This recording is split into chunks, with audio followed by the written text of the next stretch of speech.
Polisi ya Mukono ekutte Waiswa Andrew emyaka 18 ng'abeera nabutirwa kwamba abaana babiri okuli n'atwekiza Roman emyaka 2 n'ekitundu n'embabazi Blessing emyaka 4 okuva Makaba Kadebe ku kyalo Kigunga ekisangibwa mu Mukono municipality n'ekigindo ky'okusaba ssente zikunukuliza mu kadde busatu.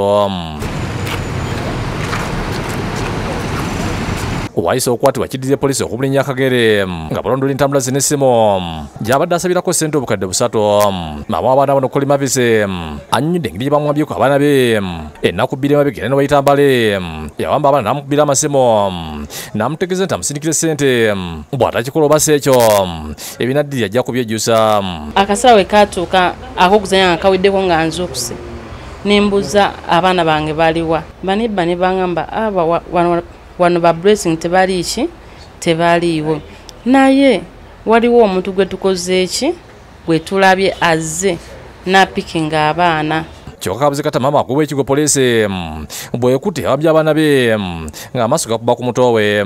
Abaana babadde bamumanyi era ne banibba bagambye nti mu baana bano engeri gye balabyemu omuntu bamulabye ng'abakoze eki abamumanyi era bamuyise anko.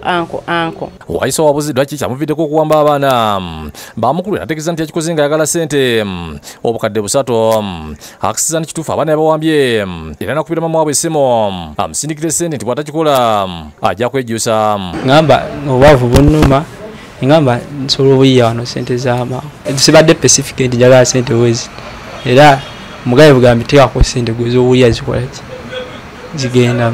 Kyokka bw'atuuse ku polisi ategeeza nti yabadde tabitegeeza nga yabadde amukanga bukanzi amusindikire ssente nga ddiiri yagibaddemu yekka. Abadde zekka era n'okugyayo abaana banaiba bandabye nabadde zekka ze yabagyeyo. Taata w'abantu Jessica Ronald wakati mu kutya ategeeza nti gye buli eno akyalimu ensisi olwamukuddemu okuwamba abaana. Sinayalidde n'ekyeggulo n'asidde ntunula naye kati n'obuwunda w'amaaso olaba gamanyiifu sinaba kwebakako. Yabazza polisi olwokola ekisoboka okuzuula abaana be. Yagezaako okukola omulimu gwayo nka yo poliisi ngisiima ate nange njebaza omulimu yagukoze ate yatuyambye naffe yatufuddeko nnyo. Twayiza muno omugizi wa polisi mu Kapuliyani ku ssimu Patrick Onyango n'abaako byalambulula.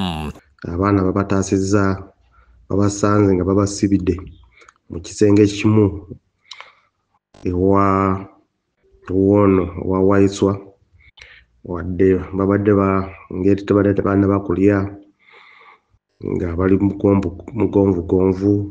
David Musika Lyankolo yakusakidde Gwilin ku Lwakede TV.